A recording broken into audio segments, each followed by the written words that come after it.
What's good, folks? Welcome to another episode of the Cover One Film Room, the show that gives you the hows and the whys behind both the good and the bad for the Buffalo Bills. I'm one of your two hosts, Anthony Prohaska, joined as always by Erik Turner. And Erik, we've got another week of OTAs and some presser stuff and practice stuff to dive into and pick out details and little nuggets of information and or partial truths that we're going to get into in this episode. We've got another player breakdown. We're going to dive into Mr.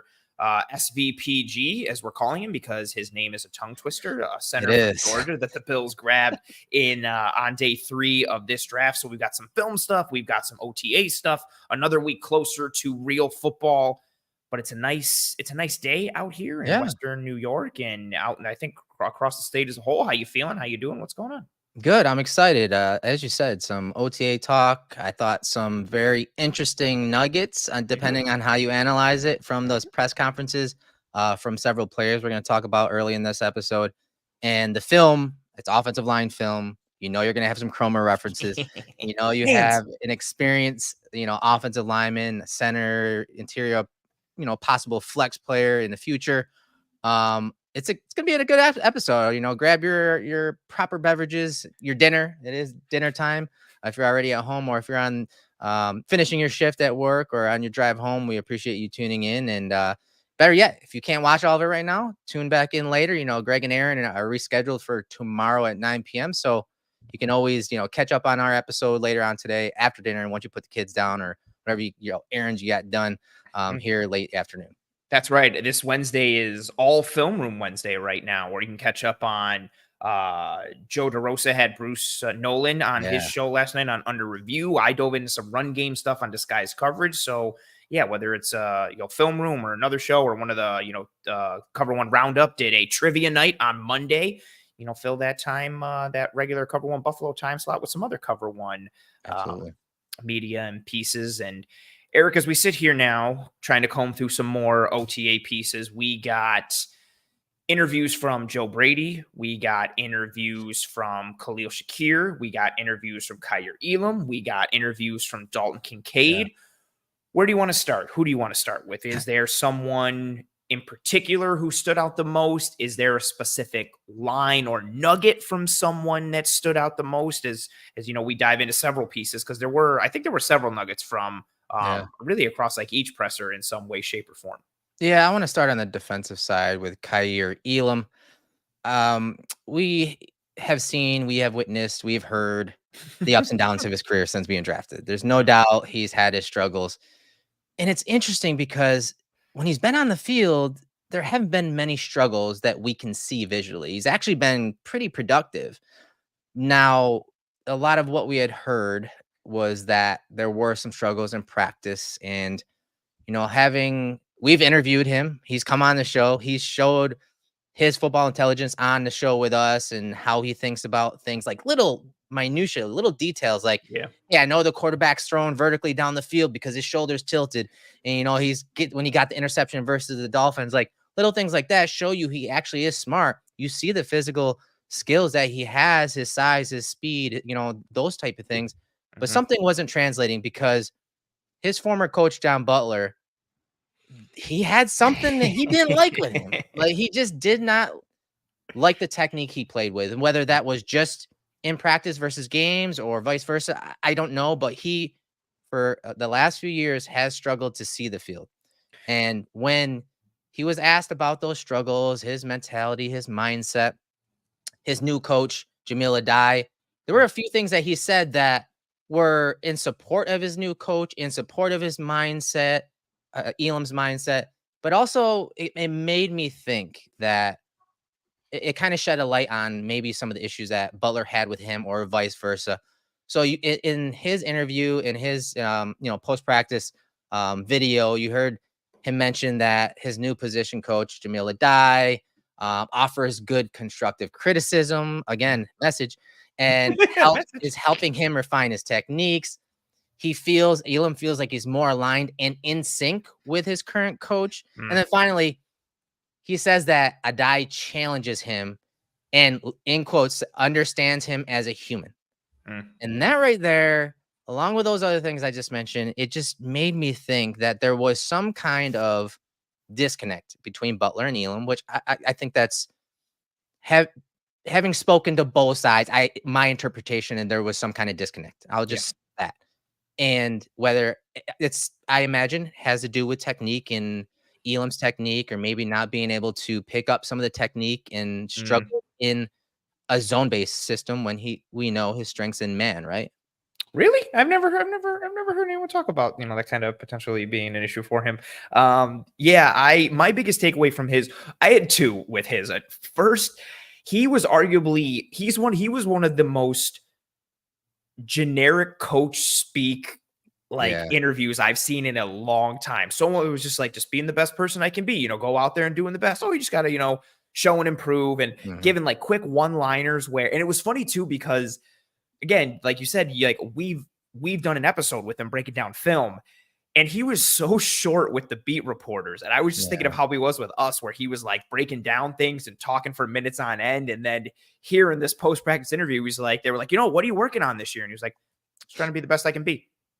And then they like Yeah. flip to somebody else and be like, ooh. But he mentioned the one that stuck out with me that you spoke on, the referencing, Coach Adai, understanding him as a human. Mhm. He mentioned that multiple times in multiple ways, talked about like, Coach connecting me with me more as a person. Mhm. He talked about things more than just, and like you mentioned, he talked about like on-field stuff a bit, who he was as a player, but he kept referencing in with different verbiage and in different moments throughout the entirety of that 10-minute post-practice interview that all had something to do with that core theme of connecting with Coach Adai, or Yeah. Coach Adai connecting with him as a person, on a personal level, as a human, like not just as a player. And that was the biggest one for me. Like Mhm. sometimes it's not the on-field stuff that holds a player back. We talk about it all the time about how important the mental side is. And especially for a guy who has all the physical tools and all the traits. And like you said, there's been that disconnect, and He has something that he really, has that support group, his family that has yeah, played in the league too. So the coach speak answers didn't surprise me because he's coached up pretty well when yeah. it comes to It that, right? sounded like he could have Yeah. done that interview by the time Yeah. he was like 10 years old. Like he knew exactly He what to was say. being political. Yes. That was understandable with the struggles he's gone through, and he's trying to turn the page, and I get it, but it just, you could tell that there was some resentment there, and there was a struggle with him and his old coach, and Yeah. maybe that support system has something to do with it. Maybe there's a little more, some overbearing qualities from Mm. guys that have played in the league and now their son's playing in the league. Maybe, there's some kind of disconnect there, and almost, I don't want to say meddling, but just a little too much from one side to the other. Either way, I think what he said in that spoke volumes, and Yeah. I found that interesting. No, I agree. And again, that just him, especially for someone who used so much coach speak, there were little nuggets that he Mhm. consistently echoed throughout the entirety of that 10-minute clip. And again, I just think that theme of it, be having a better connection on a personal level with Coach Adai than I think, potentially he did previously with Butler. You referenced that disconnect that existed between the two of them. Yeah. And I'm right there with you. And I hope it manifests in better on-field production for him, or more opportunity or more consistency. And we've talked about it, like we've broken down several of the areas in which he's excelled, and we've also talked about how his feet kind of get him in trouble, and that Yeah. leads to some of the grabbiness and how he kind of panics at the top of routes and on breaks, and just like he'll be in good position and then you watch him kind of just almost implode. And so if they can clean up some of those things, that'd be a really nice piece to have going into next year, where Rasul Douglas is a UFA. And so there is some questions in that cornerback grouping right now Yeah. in terms of 2024 and beyond. Another question going into 2024 that's on a lot of Bills fans' minds is really how good Dalton Kincaid can be, as he Yeah. potentially looks to be target number one, pass Mhm. catching option number one, even though he's not a wide receiver. I think there's a large sentiment amongst the fan base, and I would say within us ourselves, that he's probably going to be the highest targeted option. He's playing golf with Josh Allen regularly, building that off the field rapport and all that Yeah. kind of stuff. He had a couple real nice pieces that I liked in his interview. What stuck out, or stuck out? Yeah, what stuck out for you when Kincaid spoke with his presser during OTAs yesterday? I mean, we've been, banging the drum about how the Bills have to beat man coverage. And I'm sorry, guys, if you tune in every week, we probably said it every other episode. Yeah. But it's been something the Bills have had to deal with the last couple of years. Man coverage. They faced the most man coverage last year at 32.7%. And so when Kincaid mentioned that after the exit interview of last season, what he was going to work on in the offseason, when he mentioned his play versus man coverage and his play versus press, Yes. that was it. That was the crux. It was like, hello, alert, message. Message. He is going to be a top target. And a top target's going to see press. Stephon Diggs saw the most press coverage last year across the NFL. The top receiving option for the Bills next year, whether that is a veteran like Curtis Samuel or a second-year player like Dalton Kincaid, they have to have a guy they can go to versus man coverage versus press. And so to hear Kincaid say that he's going to work on that, I was like, perfect. And it really was the crux of that entire. As soon as he said that, I was like, I don't care about anything else he says. Like this is the nugget I want to cling to. I tweeted it out earlier. I watched Brady, and I watched Brady yesterday. I watched the player ones today.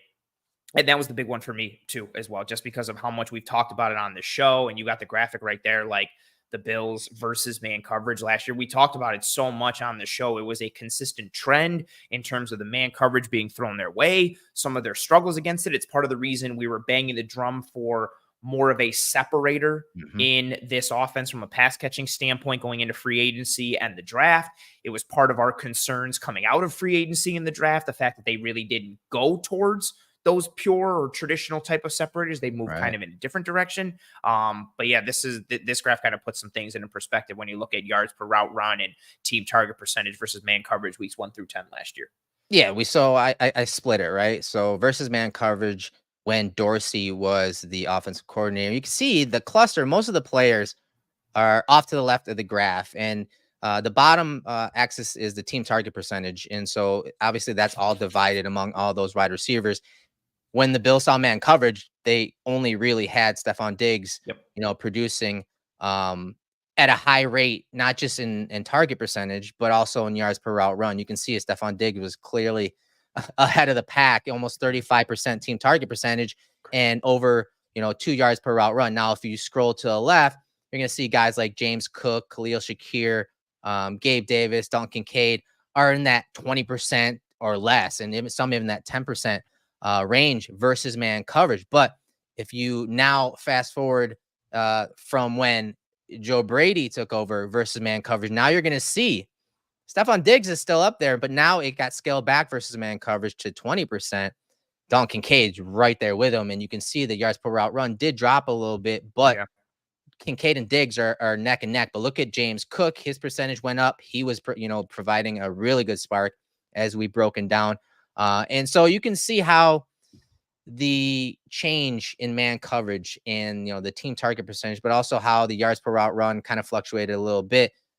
This is something the Bills are going to see a lot of. They're going to see a lot of man coverage. Defenses are going to test them. They're going to get in their face. It's what the Chiefs always do to the Bills. They get their hands on them at the line of scrimmage. They bump, whether they're in zone or man. And that press and that physicality is part of the reason why the Bills went out and got bigger wide receivers that can also pound, in the paint with these guys, create separation with their physicality. Yeah, that's a great point. As soon as I think about teams pressing the Bills, I think of Kansas City. I also think of the playoff game against Cincinnati. I think, and it was like the first or second series, and Cam Taylor-Britt is right in Diggs' face, and he jams him and basically just punches him right in the face mask. And it's just like such a nice tone setter when you're talking about it from a playoff standpoint, not from a Bills fan standpoint, but from a good football standpoint. And then this one too, versus press weeks 11 through the playoffs. So AKA the Joe Brady time there. You look at the team target percentage, yards per route run again. I mean, Deontay Hardy looks like a superstar in this one when he looks at yards per route run, but it's not from a lot of, targeted percentage. But again, you see more even dispersal when you're talking about target percentage, when you're talking about what things look like with Brady, which is also what was echoed a little bit in some of Kincaid's presser, which I'll get into in a minute, after you kind of break this one down for us as well. Yeah, and so, with Brady taking over, this is overall press, not just versus man. You can see the team target percentage, up at 30% for Kincaid. Two yards per route run is actually decent Yep. for a receiving option versus press. And even Diggs had, a lower yards per route run versus press. So obviously, maybe that factored into that move, with Diggs as well. And so now if you do press man coverage, from when Joe Brady took over, you're going to even see again a slight fluctuation in the yards per route run. It goes up for Kincaid, Yeah. and Diggs is the leader when it comes to team target percentage versus press man coverage. As I said, overall he faced the most press Mhm. coverage in the NFL for the wide receiver position altogether. But it just goes to show why Dalton Kincaid was working on man coverage and working versus press Yeah. this offseason, because they're expecting him to obviously be a huge piece of the Bills offense. But in those gotta have it moments, in those moments when you need to go to your matchup, when you need the Jimmies and the Joes and not the X's and O's, Mm. Kincaid may be that guy. So he's got to be prepared for those situations. He sees man and or press coverage. All I'm taking from these last two graphs is that Deontay Hardy was the truth, and the Bills should have never gotten rid of him. That's all I'm taking I from mean, that is true. this. I mean, That's you've heard WGR, talk about that all year. That's true. That's a fair point. Yeah, it's a good thing to know. And we've talked about how Kincaid can be used and aligned.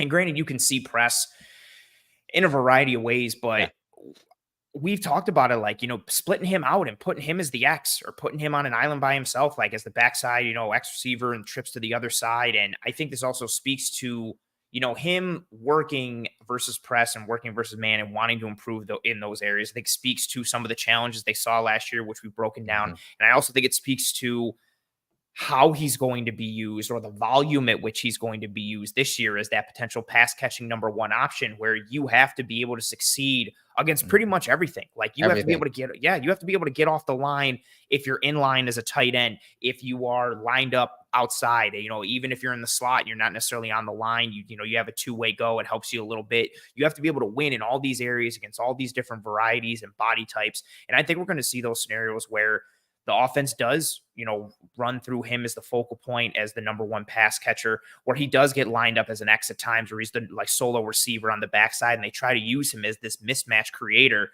And we talked about this on the show a bunch too. Like, tight ends are still arguably, if not still the greatest mismatch generator, creator, Yep. exploiter in football, when you have a tight end that can do the things that Kincaid can do.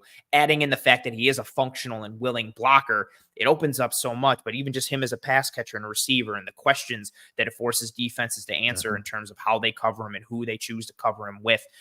So yeah, that was the biggest one for me. And then also a couple nuggets that Kincaid said, but have been echoed by Josh Allen. Khalil Shakir said some of these too. Again, just another person talking about Joe Brady's energy and his Yeah. juice and the type of attitude that he brings to everything. Again, Allen has spoken about this offseason. Khalil Shakir spoke about it in his presser yesterday, which I thought was interesting. Kincaid also echoed something that Shakir said and Joe Brady said, which was, kind of referencing the offense going through so many people Yeah. that it's going to help Distribution. everybody out. Everybody's going to eat, like all these phrases kind of being Yeah. echoed amongst people. And then another one too, Kincaid talking about the playbook hasn't changed a ton versus when Brady took over. There's been tweaks made and some changes here or there. Joe Brady said something similar yesterday in terms Yeah. of, being asked about, like, now this is your offense. What are you throwing out? What are you Yeah. keeping? And he mentioned, kind of putting his spin on it, but talked about, like, we're not throwing everything completely out. There are things that Josh is comfortable with that we're keeping and, still instilling in this offense. So I think that's just that perked my ears up a little bit, just because I am so intrigued to see, now that he has the opportunity to fully uninstall what he wants out and Mhm. install what he wants in, to see how much of it mirrors or falls in line with what he did last year. What can he really unveil and bring out? So seeing Right. kind of the thoughts right now, not necessarily be, yeah, it's completely different, but being like, yeah, it's actually kind of similar to last year. There's just some tweaks here and there. I thought that was interesting. And, Kincaid speaking about it, but also those things being echoed amongst multiple players, and Brady himself was one that was a takeaway for me as well. Yeah, he said, it's Josh Allen's offense, and Yes. for years, like, we've always been talking about people ask, "What's the identity of this offense?" It's always been Josh Allen. And so when Wait, you're what in a was our joke? coordinator, Like, if you ask what like the theme of the Bills' offense is, it's just a yeah, picture of Josh Allen in the just playbook. Josh. Like, that's Yeah, it. yeah, exactly. It's Josh's picture right next to it. I mean, I don't think that's a surprise. Every good coach, every good coordinator is going to tailor it to his better players and put them in Yeah. that position. That's all cliche, but there's truths in those cliches. So it doesn't surprise me that they're going to keep a lot of the same concepts. But just because you keep the same concepts doesn't mean you're running the same plays. Yep. You could package things differently. You can, the thing that he talked about, Josh Allen talked about was of improving was his eye discipline and So his his footwork. footwork Yep. and Yep. mechanical things. Like the eyes could start completely differently based on a down and distance. They could Hmm. start differently based on the coverage you see pre to post snap, and you could be still running the same play from a similar formation, a slightly different, a tweaked formation, but Yeah. your eyes could start in a very different place. And so getting Josh to be more consistent with his eyes and where he starts and where he goes. There were times last year where I went back and watched some of our shows when we were talking about progressions, his reads, his eye and eye discipline. And the thing that he did a bunch of was just blow through his progression. Instead of letting his feet and his eyes take him through his Yeah. progressions, he would be herky jerky with his eyes all over the place. And that throws off the rhythm of the offense. That throws off the rhythm of his footwork and mechanics and throwing, and throws the whole offense off. So getting him settled in when Brady took over, what did we say? I said, hey, I want Brady to get his eye discipline squared Mm. away. I want him to get the process down for Josh so that it becomes more consistent and he's not so I need to do everything Yeah. myself. Frantic, like Rather almost than frantic in his yeah, progressions and reads. Yeah. yeah. And so it was good to hear them continue to talk about that. But yeah, it's Josh Allen's offense. He's the identity. There's gonna be a lot of similar concepts. They will be packaged differently. They're gonna put different guys in different positions. That versatility, that multiplicity, as we always talk about, is going to be the strength. That's what they're talking now. We'll see. Mm. You saw some of those graphics with Stephon Diggs being out in front of the whole Hmm. pack. Hmm. It worked for many years. It Yep. did. He was the go-to guy. This is a different approach. It's gonna take some time early in the season to adjust to it, but hopefully once they start humming, they will be so much more difficult to defend because they have more options and maybe a higher floor with those options and talent that it becomes more difficult for defenses to defend them. Yeah, and I think that that's spot on. Like, that's what the hope is, having this balanced attack and this variety. And not I think that also extends to what their run game can be as well. Like, having to defend the run and the pass and then these multiple options in the pass game. It just creates such a wider net that a defense has to cast in terms of players, in terms of personnel, in terms of matchups, in Yeah. terms of coverages and fits and everything, trying to figure out how to balance all of that and really kind of figure out who is going to go where if you're a defensive coordinator and those matchup pieces and everything that kind of goes into it. This was a big takeaway for me as well. This quote that you have pulled up here from Joe Brady talking about, and he talked about this yesterday, like being able to play fast. He referenced intelligence. We have the direct quote pulled up here from yesterday's presser, and this was a nice little nugget that he dropped here in terms of what he's looking for in players. And I don't think this is necessarily, and we talk about it a lot, but I thought this was a nice candid comment because he was just basically asked, like, what's the most important thing to you when it Right. comes to a player? And he immediately came with this. Yeah, and I think this is a great transition or segment from this clip with Joe Brady to the guy that we're studying tonight in the film room. But listen, at the end of the day, the most important thing to me is that guys are intelligent football players. Like, I think there's one thing to be a smart football player. Like, I went to William and Mary. I was smart. I can tell you what I had, but then when I went out there, can I apply it? When the picture changes and now football's in the gray, it's not just black and white. And so I think the biggest thing is, you want intelligent football players that can take the coaching, can take the teaching, from the classroom out onto the field. And then when it changes, can they adjust? And so I think that's the most important thing. I mean, we've covered this before, right? Like, I think that Yeah. is incredibly important. It is, especially for coaches, especially for an offense that's in transition, an offense that is going to rely on guys, as we talked about, playing different positions and aligning in different positions and learning different positions. Yep. That's cool. You can learn it in the classroom. You can memorize everything. But when you get onto the field and that picture changes, especially we're talking the wide receiver position, and he would know So would Ronald Curry, another quarterback, a coach on the staff. Yeah. When that picture changes, you have to be able to adjust on the fly. And I think that the Bills have several players that can do that.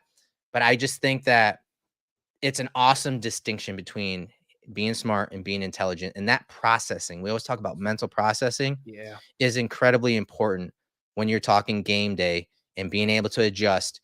And, when that picture changes, adjust to what they're doing and counterpunching and doing the opposite of what they're expecting you to do, so that you can sometimes play within the scheme and win, but also at times when, what separates good players from great players is being able to play above the scheme and think on your feet. And I think the Bills have several players, and they brought in several players this offseason that do that, including this offensive lineman that we're going to study tonight. Yeah, that's a very nice segue and transition. And again, I liked it, one, because it echoed several pieces that we talk about on this show all the time. But that mental game is really what separates the good from the great. You don't get to the NFL and not be good physically at the game of football. Like, everyone's strong, everyone's big, everyone's fast, like everyone's good at football, but it's that mental game. And we talked about it with Terrell Bernard going back to his rookie year with that Leslie Frazier quote that he's and I'm paraphrasing it, but he's like a chalkboard DeGrasse guy, meaning like what you show him on the board in the classroom, he can take to the field and immediately apply it and pick it up right away. And we saw this year how Terrell Bernard's football IQ and intelligence manifested play after play, not only within himself, but in terms of a positive domino effect of benefit for the defense. And that mental side is tremendous. And a couple, seconds before that, Brady talked about teaching guys stuff and how they learn and delivering it in a way that everybody is able to pick it up so they can play fast, and you're not trying to overload guys mentally. And that's something that we talked about on this show as well. Like, and you hear it creep up time to time from players or coaches, that ability to play fast. You have to understand what you're doing, not be too mentally overloaded to the point where you're bogged down and you're thinking so much that you can't react and you can't play. You need those instantaneous reactions physically to be generated, because your understanding is there, your processing is there, and then that adjustment on the fly is there to the point that you can play fast because you're mentally able to play fast. It's not, well, I run a 4.3, so I play fast. No, it's because you think so quickly and it's accurate and efficient, and it's able to translate to that physical piece. And like you said, with that segue of going into Mr. Sedrick Van Pran-Granger, center from the University of Georgia, someone who is very smart, is very intelligent, has a wealth of experience under his belt in, I was going to say probably, but not even probably, in the toughest conference in all of college football. Honestly, maybe even the toughest division in all of football. Like, I know there's tough divisions in the NFL, but the SEC in college is a different beast, let alone the caliber that they have at Georgia. Back-to-back national champions, a one-loss season this past year. He has been a key cog, not only on that offensive line, but on that team in general, in terms of, being that starting center, being a leader, being a guy that the coaching staff puts a lot on, the players put a lot on, and he's somebody who his quickness physically and quickness mentally makes him an attractive prospect. And we're going to break down who he is and some of his film starting now. Yeah, I mean, he is a little undersized, which is probably why he went where he did. Because his arm length is in the 5th percentile. Yeah, it's bad. 6'4" and 1/8, 298 pounds. As you said, arm length 31 and 3/8. So yeah, 5. The 5th percentile. He's like the Roger McCreary of centers. Yeah, he really is. But if those measurables were better, I think he would have gotten drafted higher. I mean, it's pretty easy to say, I understand, but when you watch his film, yes, he's very explosive. He's quick. His quickness is, as we put in the title, it's really the cornerstone of his game. And I think he's pretty athletic. I think he's in the 7 range when it comes to RAS. But the important thing is, when you're looking at those numbers, his RAS numbers, you're seeing like the 10-yard split numbers. You're seeing those explosive categories. He's got pretty good, like above average, very good numbers. And I think you're going to see that in the film tonight, that quickness, that explosion. And the other thing that really stood out to me when you look at some of the analytics with him is the fact that he didn't really give up a lot of pressures or a lot of sacks or a lot of QB hits. More specifically, he gave up one QB sack and 1 QB hit in his entire career. So that right there, to me, when I first look at offensive lineman and defensive lineman statistics, I want to know how often is he hitting the quarterback? How often is he getting a QB hit? How often is he getting a sack and bringing him down? And vice versa. How often is he letting up a QB hit or a QB sack? And so his numbers were really good in college. And I think that a lot of that, again, comes back to his intelligence, how smart he is. He's able to adjust on the fly. It's going to be my favorite part of this entire film breakdown tonight. Yeah. And you're just seeing how agile he is. Again, more in the short area, Yes. but you're going to see a lot of those, cornerstone traits really show up in this film. And yeah, that's reflected in his RAS score, like you talked about, a score of 7.83. And two of the scores that really stand out, he had a 1.77 10-yard split, which was a score of 8.6 on a scale to 10, and then a tremendous 3-cone of 7.46 seconds, which was scored as a 9.5, which is just, again, tremendous. And you see that movement ability, you see the athleticism, you see the quickness.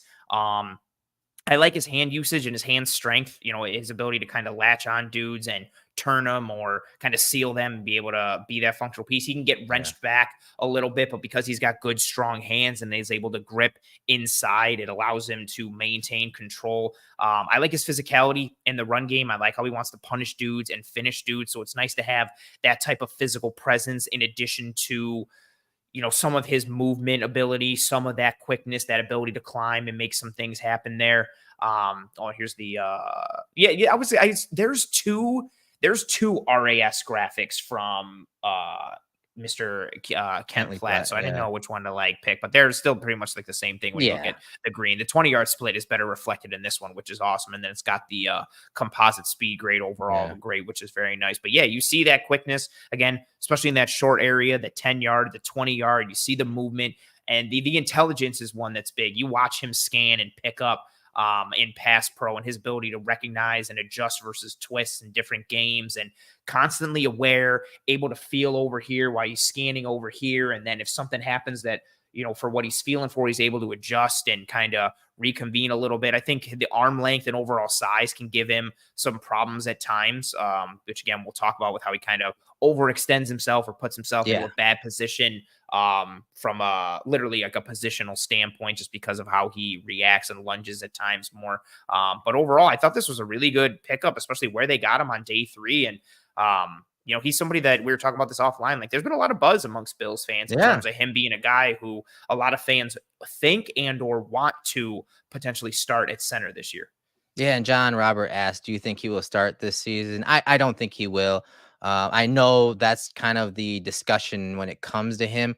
But I think they really are set on McGovern being the center here. Another comment says, hope he wins the job. McGovern played great last year. No need to move him around. I agree. I totally agree with that, especially when you link in the entire unit and how well Deion Dawkins played next to McGovern, damn near his best season in his entire career. So it does kind of bum me out. We talked about that. That is a huge undertaking with Cromer shuffling these guys around after a really successful season when you're talking not just in the pass game, but also as a run game. They're underrated as a run team and run offense, which we do think overall that may even go up a little more this year as far as volume in that department. But I do understand the conversation. I just don't think they're going to throw him into the fire, and they don't need to. McGovern's played that position.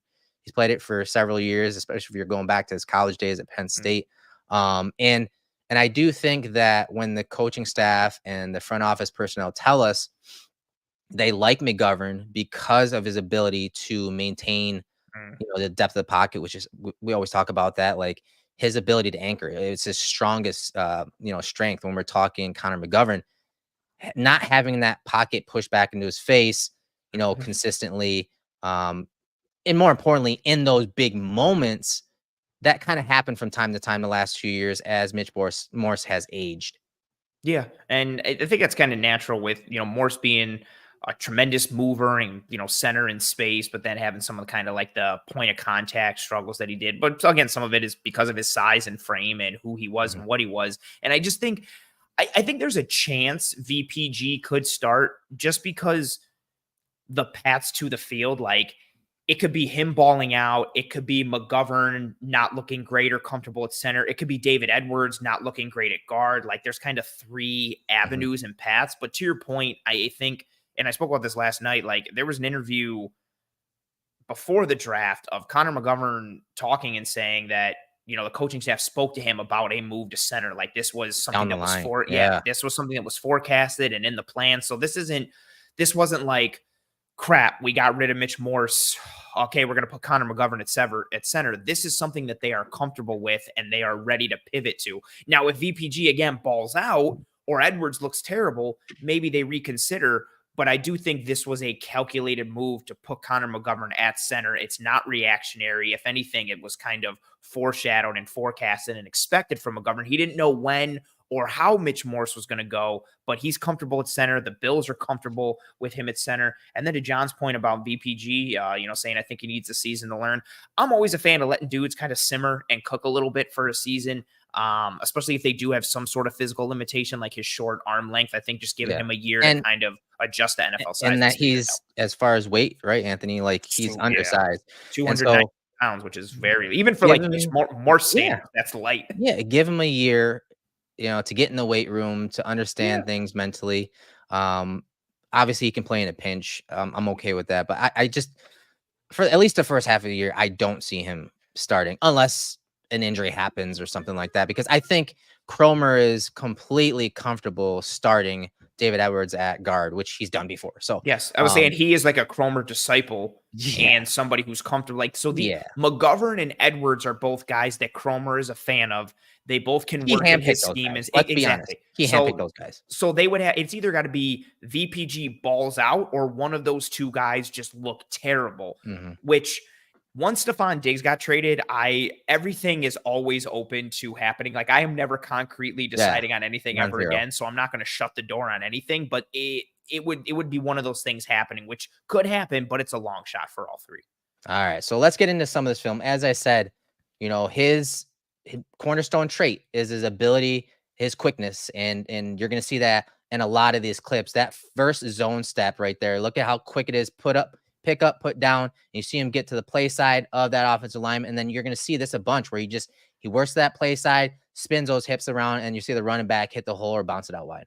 Yeah, you see him kind of work in this way a lot, like that initial placement and then kind of just gets himself into position. It's not always this completely dominant rep, but he's just able to turn, hook, positional leverage, seal. Right? Exactly. That positional leverage. And he consistently plays with that leverage. And again, I think a lot of it stems from, this is another one too. You see that hand placement, the hand usage, it's in the chest. He uses it, shuffles accordingly, and is able to turn and seal. It's not always this, man, look at him just grab this guy and completely torque him, which he'll do from time to time. But when he's winning on that first line against the defensive tackles and against interior dudes, he's able to get in, turn, seal, and provide a nice lane for running backs consistently. Yeah, and the quickness is almost, you can't, the video doesn't do it justice, because think about this. He's snapping with his right hand, but he's also trying to reach block this defensive lineman. And he's doing that all in one, fail swoop, one quick move. Like that is not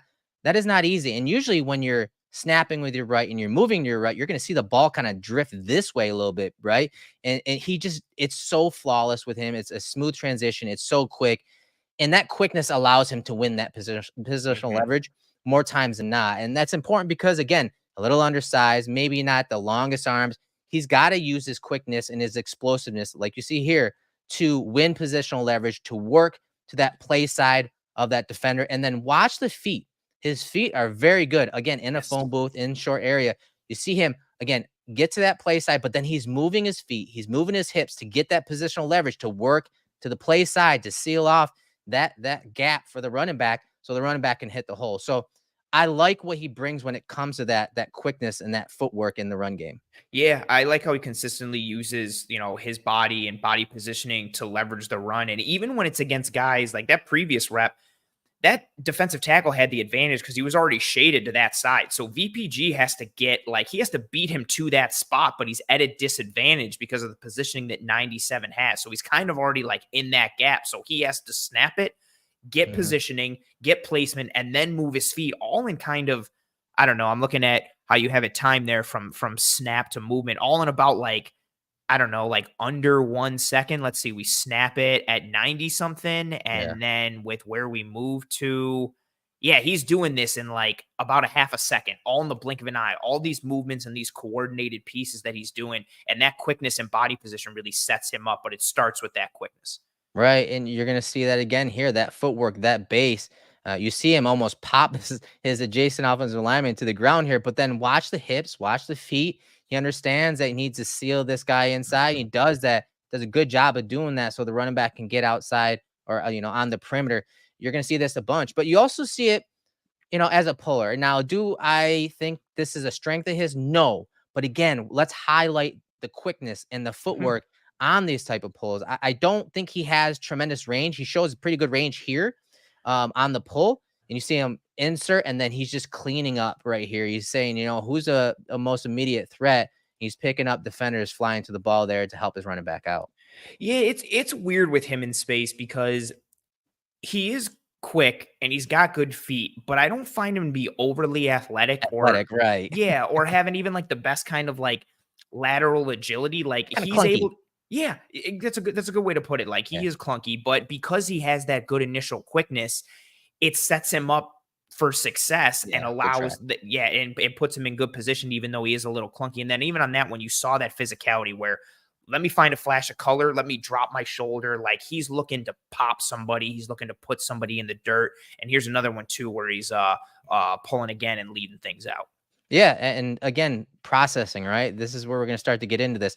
You see that motion by McConkey and how it bumps these guys down the line of scrimmage. Well, that is changing the defensive structure. So as soon as the ball snapped, now he has to process who he's picking up here. Should he, go ahead and pick up this guy to help his teammate out, or curl around and pick up the linebacker to steal him? You see him do that.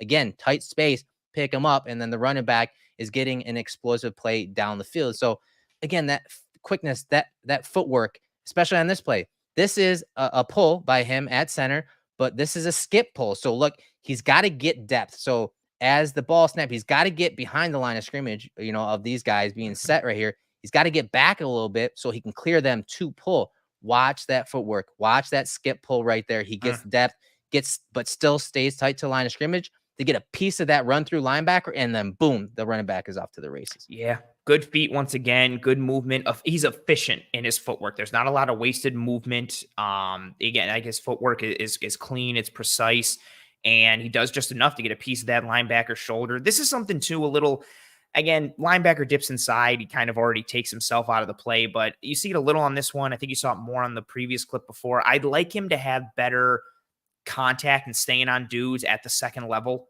Almost kind of similarly to how I felt about Osiris Torrance last year coming out as a rookie, where I was like, oh, he's okay climbing to the second level. I think the locking on is kind of an issue. Yeah, staying on your guy, latching, being able to drive him out instead of just getting a piece and letting him bounce off a little bit. I think some of it with VPG is due to him wanting to like Mortal Kombat finish dudes, like, and put them in the dirt. And so it kind of puts him out of position a little bit, but I would like to see him latch on and maintain better control at the second level. But the movement and the process of getting there is good. So just cleaning up a little bit at the end would I think, take him another extra step and raise his game further.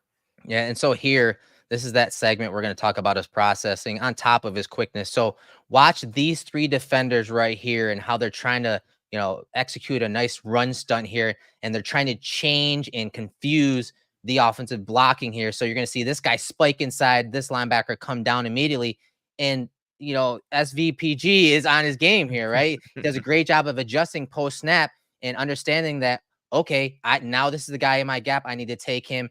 And he does a good job of just walling him off, throwing him to the ground and adjusting pre to post snap. Again, that's one of his finest strengths. And again, it comes back to him, winning 2 national championships, playing with some of the best players at the college level and against the best players at the college level, but doing it consistently, playing a bunch of games, getting that experience. And so again, if he is thrown into the fire for whatever reason in year 1, I do think his floor is still really high. Yeah, and a lot of it is tied to the caliber he played against and the experience that you talked about. I believe he started every single game over the past 3 seasons, and 2 of those seasons, like you said, were back-to-back national title games. And this past year, national title championship winning teams. And this past year, They lost one game, which was the SEC championship to Bama, and they still probably should have gone to the college football playoff. I think he's only lost 2 games in his entire career. Yeah, that's actually probably super fair I because saw they a video back in April where he was getting interviewed, and the host said, "Yeah, you've only lost 2 games your entire career." He goes, "Yeah, but I remember everything about those losses." Yeah, probably. Yeah, but it's easy when you only had 2 because Yeah, you only exactly. lost 2 friggin' games. The post snap adjustment piece though is a huge one for me. You see it in pass pro, and I think it's easier for people to pick it up in pass pro versus the run. But again, even when fronts are changing, guys are stunting, guys are shooting gaps, his ability to read it and react. And again, it's not always the cleanest or the best, but he's able to do just enough. Gets the job done. Yeah. That's exactly it. Like, just keep your body in between the defender and whoever has the ball. And he's able to do that more often than not. Yeah, I love this play. And maybe most fans look at this and like, the guy he let go almost makes the tackle here. But watch this play. He's taking that first level defensive lineman, number 99, getting a piece of him on that, zone type block here. But he sees the run through here, and this guy's coming in hot. And what's he do? He says, you know what? I believe he's the most immediate threat. He's the guy that could create a tackle for loss. Watch him just get a piece of that guy. So he did a 2-for-1 here, and that running back is now having to just beat a defensive tackle. And you see that explosive run from that running back. So it's that type of processing, adjusting on the fly, calculating on the fly that really stood out to me on his film. And again, the reason why I do believe his floor is very high. And I understand why Bills fans are really excited about this player's future. I like on this one too, that as he starts to pull off and pick up 30 who's shooting that gap, it's not like he just completely abandons the block on 99. Like, he keeps his inside right hand on him still. Boom, that's a perfect snapshot. So he's using his left to get into the chest of 30, and he's still doing whatever he can to impede 99. And that's just enough to, again, allow his quicker footed running back, who's quicker and faster than 99, to beat him to the spot and get upfield. And he needed every little bit of that to kind of hold him up a little bit, because 99 almost makes the play. But again, that doesn't happen if VPG doesn't execute that 2-for-1 and kind of figure things out post snap. Yeah, and here's another one, again, processing another, run type blitz here, spiker. This guy's coming downhill and he's ready for it. And he's able to, once again, get that positional leverage. Is it always pretty? No, but he's grounded. His feet are in the ground. He's got, he's chest to chest, as one of the comments said. He's got his hands inside, and there's the gap. And it's good processing pre to post snap. And the running back is able to get into that second level. And you see him kind of just, again, he latches, gets his hands in there inside the chest, and the defensive tackle wants to move inside. And so he's like, okay, like, allow me to escort you into that gap. And then I'm going to turn and seal and give my butt to my running back, which we talk about all the time. Like, that's what you want to see if you're a running back going through the hole. You want to see the backside of your offensive lineman, because the hole is sealed. It's clean. That's a nice, clean track and runway for his running back. And again, something that we've consistently seen here. Man, this might be my favorite rep, from this bowl game. So again, the processing post snap, watch what the Seminoles are doing here. They're running a cross dog. So this guy's going to go here, and you're going to have these two guys cross at the linebacker level. Watch him, be patient, pick it up from, shoulders up. He sees this guy spiking here. Like, if that guy's going here, there's got to be someone coming in behind him. Look at him go ahead and pick that up with his teammate. Nonverbal communication. They pick him up, and he finishes him. Like, that right there is tremendous mental processing pre to post snap. When that picture changes, when that structure changes, when they send that run blitz, that cross dog run blitz that blows up plays more times than not. Well, the way to overcome that is having smart and intelligent offensive linemen like him.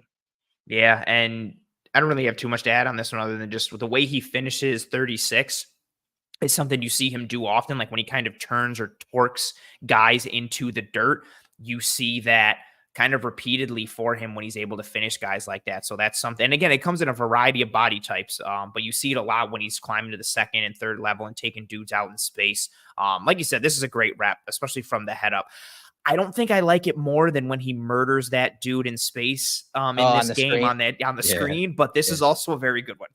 Yeah, no doubt about it. And you know what? Since you brought it up, let's just take a little tangent here, because I think I do have it. Let me see.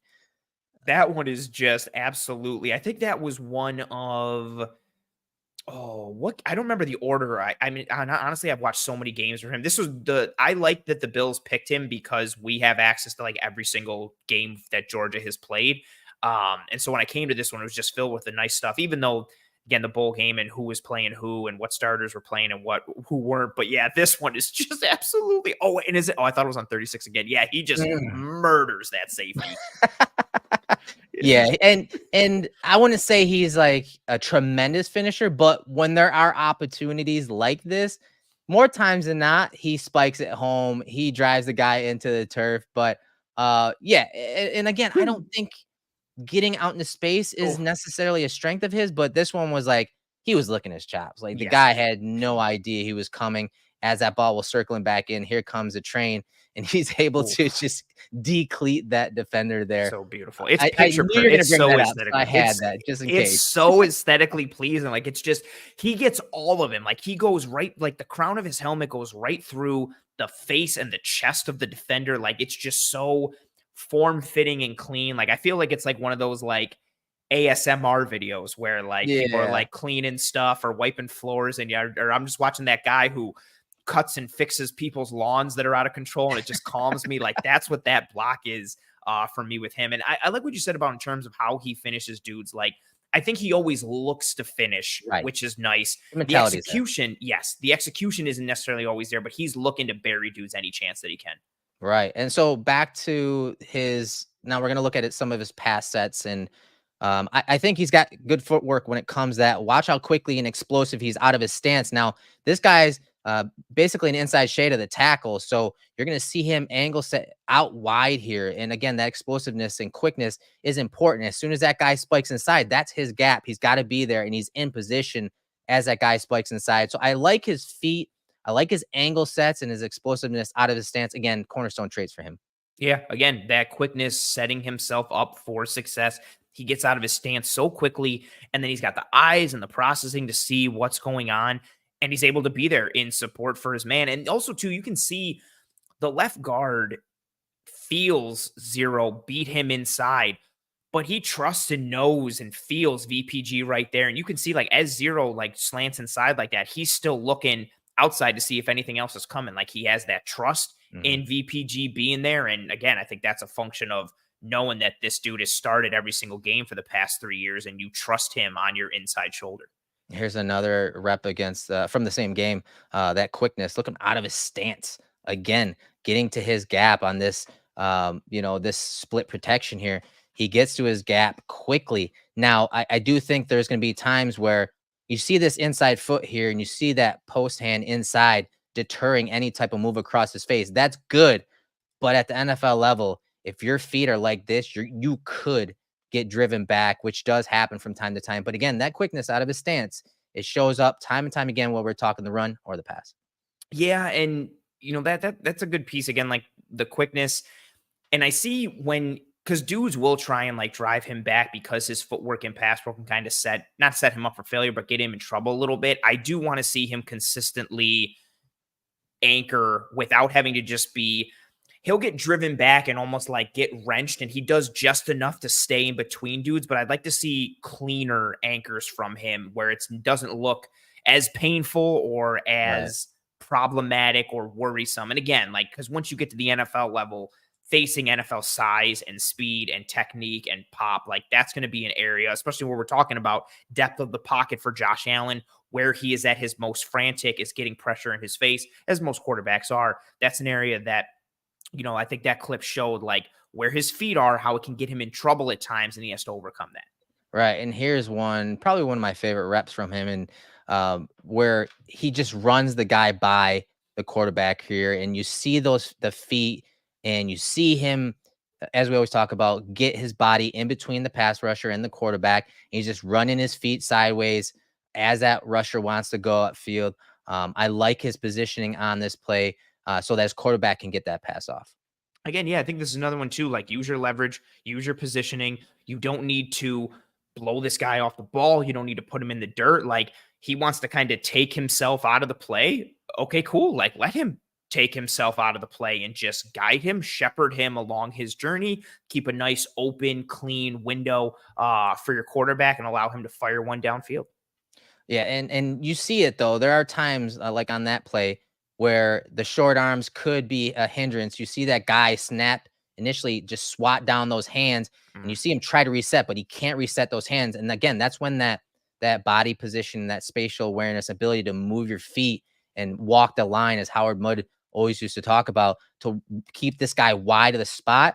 That's where you see the lower body kind of compensate for the short arms or inability to win first contact and win leverage with your hands, which again, in Cromer's style and techniques, hands are a huge thing. So they're going to have to do some different things with him because he doesn't have that arm length. I agree with what someone said in the comment box about arm length not being that big a deal for centers. I do think there's truth to that, but at the NFL level, a lot of defensive tackles do have length and they do have power. And there are going to be times where he's going to lose, more times than not, he's going to lose initial first contact and that first touch. Yeah. He's got to have ways to counter it and adjust on the fly, like you see here, by walking the line and just running that guy wide of the quarterback. Yeah, as you move further inside from the tackle spot, you can get away with shorter arms. You can get away with shorter arms more at guard than you can at tackle, and more at center than you can at guard. But yet, again, it's not only just that he's got short arms; like he's ridiculously in the lower percentile for arm length. Again, like we said to start off this episode, 31.38-inch arms, which is the 5th percentile. And again, against NFL length and size, to your point, he's going to consistently lose first touch, but it's nice to know that he has the feet and the intelligence, like you said, to compensate for that and mitigate the arm length concerns a little bit. But it's an aspect that he's consistently going to have to work towards, because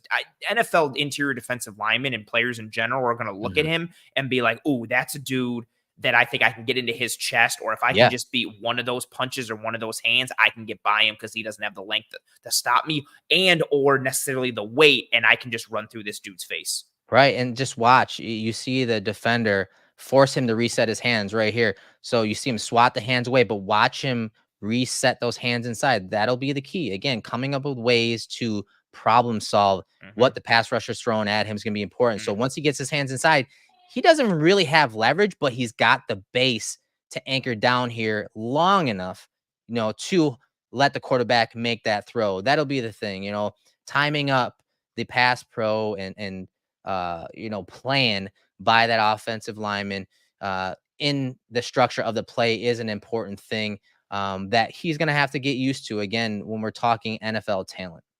Yeah, and we gotta stop. We got a super chat from Carl. Thank you very much for being here, Carl, and thank you for your super chat and the monetary donation. We greatly appreciate it. Yeah, thank you, Carl. Carl says, from the tape, what are the chances? Oh, this is similar to kind of one of the questions we got earlier. Carl wants to know, from the tape, what are the chances that SVPG beats Connor McGovern, Will Clapp, and Alec Anderson for the starting job at center?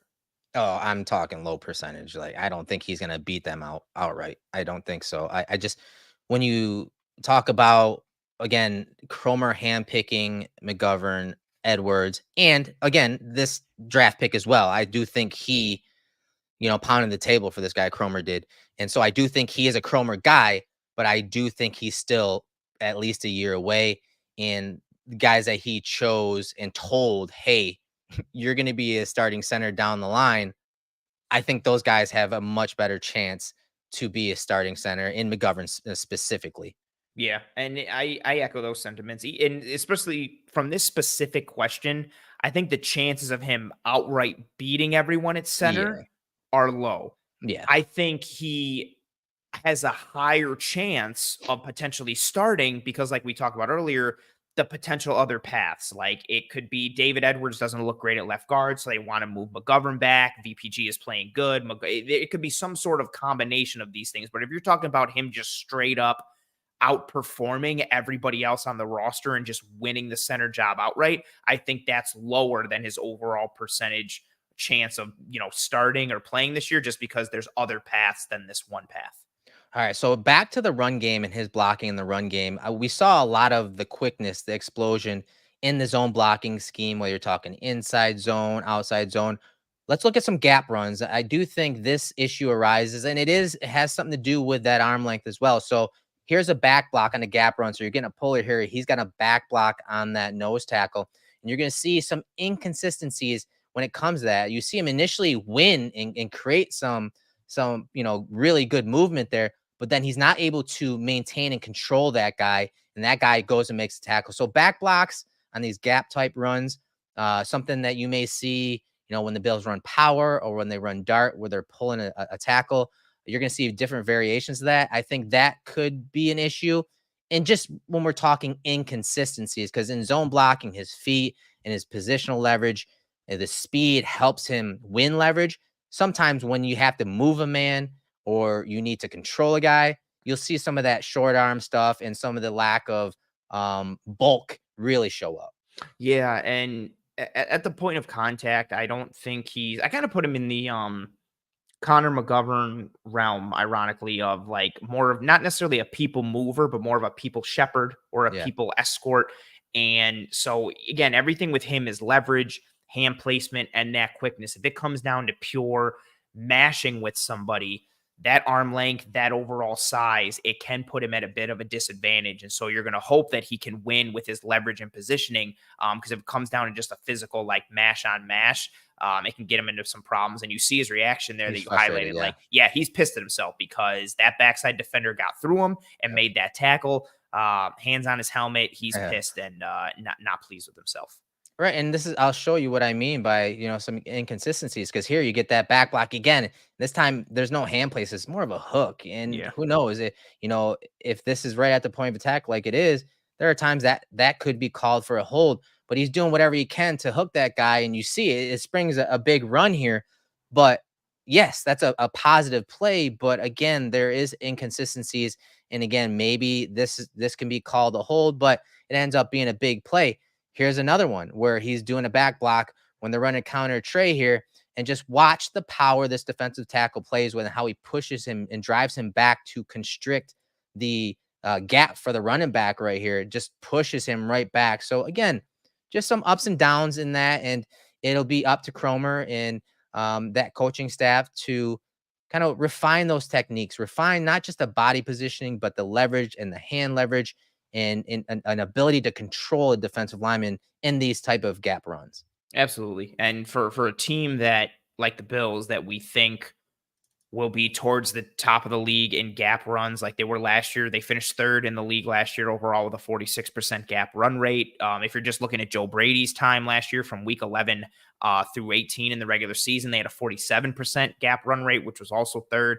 And we've shown so many times that tackle wrap play left and right and left and right. So his ability to down block and seal and be a consistent piece and not let guys squeak through is something that he's going to need to be on point with.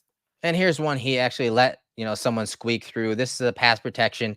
They're showing a gap type run. So this is actually a very difficult block. You're going to see him go from right to left on the screen here. Very difficult block, but he's got to cover some ground. He's got that quickness, but you see when he goes to punch out, he two-hand punches, and more importantly, he's bending at the waist. And this is one of his big, areas of opportunity. He bends at the waist, he overextends himself, and that makes him very susceptible to being off balance and thrown off balance. And you're going to see pass rushers get by him in a lot of these situations. Yeah, and that's where, again, like he can get into trouble because he doesn't have that arm length, so he does overextend a little bit. But if he sits back too far, then it kind of invites that bull rush and invites guys to kind of go through him. And because he is a little bit of a lighter frame, does that present some challenges? This is another one, too, when he can kind of have too wide of a base at times. Too wide a base, yes. And inconsistent with his base, and that can kind of put him into a position where he's like lurching or leaning because his feet aren't in the proper position. So instead of being able to move, he's got that too wide of a base. He's in more of a statue stance than he is a proper football stance. And it puts him into a negative spot and a negative rep. Yeah, you're too wide a base. You have those stakes in the ground. There's no way you can adjust to any type of push, pull, or change of direction.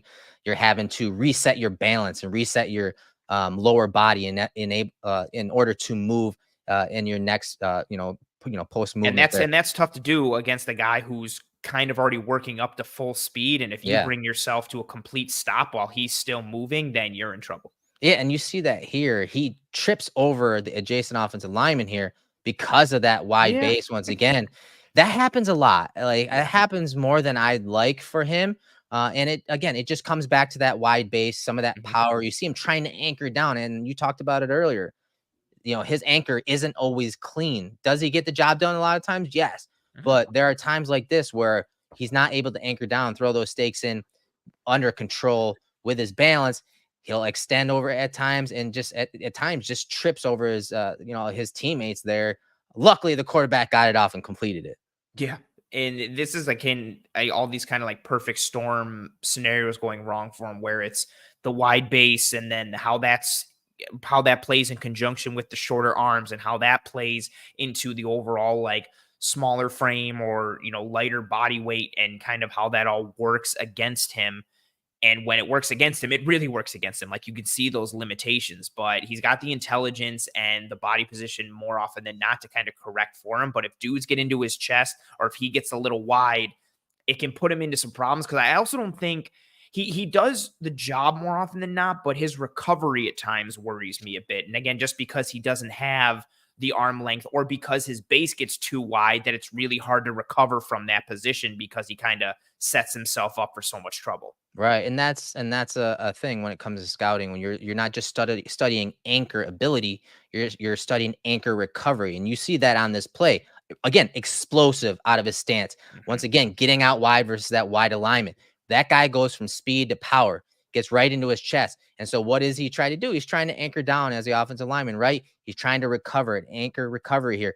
But once again, feet are a little too wide. He trips over his teammate. Now this guy's pushing through and opening that door, and he's right on the step of the quarterback. Again, once the quarterback got it away. But those are the type of things that show up from time to time in his film. There's some good, there's explosiveness, there's quickness, good angle, good set. But then that anchor recovery or the ability to anchor is just not there because of a wide base, sometimes bending at the hips, and guys are able to swim him. But here he trips over his teammate, and that door gets opened right into the quarterback's face. His teammate also has a crazy wide base too. Like they're both like trying to figure out like who can go wider and trip the other one. You're right. Yeah. And they both get kind of pop there. Yeah, his is even crazier. But yeah, you can just see how it sets him into that bad position. And because he isn't this pure mauler and people mover, because he wins with quickness and body position and leverage, if he sets himself up for failure initially within that leverage or gets out leveraged, he can have some trouble recovering and trying to figure out a way to win because of the physical limitations that he will have with it. Yeah, and that hand's a little wide. The hand's not inside, so you can't double. He can't do a double under to augment the lower body, getting situated into the ground. Yeah, to take some of that weight transfer and kind of be able to balance it out a little bit. He tries doing it late, but it's too late. He tries to refit. Yeah, but he tries to refit and get that clamp hand in. But as he does that, that defensive tackle has already worked through his inside shoulder. He's horizontal. That defensive tackle's gotten vertical, and you can't recover from there. The only hope you can do is try and just push him completely past and hope your quarterback steps up. Yeah, same type of thing here. Again, this is not an easy protection. All right, you're asking this guy to slide. We used to see Mitch Morse do it a bunch. He had the range to do it, but once again, you see him that initial contact. You see the footwork and the wide base, and you see that guy pull him, rather easily. And again, puts himself on the doorstep of the quarterback, but the quarterback does get rid of it. Yeah, when he gets hit with that push-pull, when he gets pulled, he's almost at like a 90-degree angle. Like he's keeled over just in horrible position, looking right at the dirt, and his man has gone through him. And again, you will see that from time to time because of the issues that we've talked about, these past couple of segments here with the arm length, the wide base at times, the overall size. And for a guy that wins with leverage and positioning, you have to be on point with that leverage and positioning. Now, that to your point, and you mentioned this earlier, I think this is what kind of sitting him potentially for a year helps out because, can he bulk up to 310? Can he start to push into the 3 teens and get a little heavier? Obviously, you can't do anything to grow your arms and make your bones longer, but can he get a little heavier in terms of his overall size to make it harder for dudes to go through him or give him some other sort of natural, helpful mitigation element aside from just winning with technique and winning with leverage? Yeah, I mean, you give him that year, then you could, again, kick McGovern back out to left guard and insert him as a center.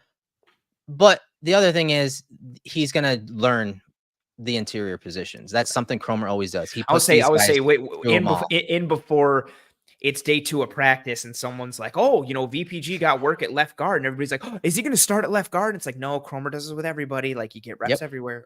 Yeah, that's his thing. He tells people, I want you to make mistakes. I want you to, test the technique in OTAs, in mini camps, in training camp. Make those mistakes there. And again, it just does it. It's not just testing and developing the muscle memory and techniques that Cromer's teaching, but it's also, creating and learning from the shoulders up. He's learning multiple positions. And so when he does play the position that they want him to, he will understand what the guy next to him is going to do. So he's putting all those pieces together. Cromer's very good at that. And so, I do think he's in great hands. We love Cromer. He's top 5 offensive lineman in the country. And he's good at developing those guys, testing those guys physically, but also mentally. Yeah, I think that's a great way to put it. And for a dude who I think needs to win from the neck up in a guy like VPG, and he has the capability to do it, right? Tremendously heady player, very smart, good at adapting pre and post snap and adjusting on the fly against some of those, Bradyisms that we broke down earlier with pieces that came from OTAs. But yeah, you just see how he can struggle once and this happens for a lot of guys, what I'm about to say, like when they get off balance or when guys get into their chest and so on and so forth. But different guys have different answers based on their body types and what they have. And so the way VPG adjusts is going to be different because of some of the limitations that he has. But overall, I like the pick. I didn't think he was going to be there in round 5. But again, I think you look at the short arms and the size, and maybe that's something that knocked him down a peg. I don't subscribe to like other people's grades, but I know a bunch of people, and it was said in the chat earlier, I think a lot of people had like a 3rd or a 4th round grade on him. So for some people, he was creeping into the back end of day 2. I will never complain about drafting an offensive lineman because I think you can never have enough. You can never have enough offensive linemen and corners for me, just with how premium of a position they are and how dudes get banged up. And I think this is somebody that if he creeps into the lineup, middle of the year or back half of the year, we'll kind of see him get thrown into the fire. But I think this is someone who really in year 2 through 4 of his contract could be the starting center for the Buffalo Bills. And that's good value on day 3 for a draft pick. Yeah, especially if you're talking those years 2 through 4. I think one of the things when I was doing research on his background, they talked about him being consistent. And he admitted that consistency is why he played as much as he did, as early as he did, against the talent that he did. And one of the quotes that, he had mentioned in that interview I alluded to earlier, really caught my eye. Listen to this. He goes, I think somebody that's consistent always has a chance to be a good leader, for the simple fact is you don't give people the opportunity to question what you're saying because you're always doing what you're preaching. I mean, he even mentioned in this interview that he wanted to be the best version of himself. Like, I was like, oh my God, this is like McDermott's kid. Like, he just has the DNA that what they typically like, especially when you're talking a draft that was so important to replenishing leaders on this team and replenishing and adding youth into this roster. And one other quote that caught my attention was from Ladd McConkey, the wide receiver. He said about VPG that he's our best leader, no question about it. Him being on the field is having another coach out there. That's the type of guy that they brought in from Georgia. That's the type of leader and, 2-time captain at Georgia, experienced player, smart and intelligent. He checked a lot of boxes, and it's no surprise that, I think that this staff and this front office wanted to bring him in. That Ladd McConkey quote makes me think of the Graham Barton one about Dwayne Carter when they and somebody asked Graham Barton about like his leadership or something on the team at Duke, and Graham kind of like cut the interviewer off. It was like basically like, no, we only had one leader, like, and it was Dwayne Carter. He's our captain, he's our leader. And you see that kind of echoed out from a character perspective. A lot of the guys they drafted and brought in this year, Ray Davis and Keon Coleman and Dwayne Carter and Cole Bishop and VPG, these guys that are heady football players, but have good character and have good kind of somewhat of a moral compass kind of that Sean McDermott gravitates towards. And then you pair it with some of the stuff that we've heard in OTAs from the pressers and all this conversation about, especially offensively, about selfless guys and team effort and everybody kind of being like all for one and one for all, 3 musketeer type stuff. And it goes into, again, what you just said and what we talked about. Like, not only did the Bills lose on-field production and snaps this offseason with the turnover they've had defensively and offensively, they lost locker room leaders. Like, they lost core fabric dudes who have been extremely important towards establishing and buttressing the culture that has been a very real part of this transition for the Buffalo Bills from being a drought era joke to being a 4-time back-to-back AFC East champion, regular Final Four team in the AFC, AFC Conference Championship appearances. And so they need to replenish the pipeline from a talent perspective and on-field perspective, but also from a leadership perspective and a cultural perspective.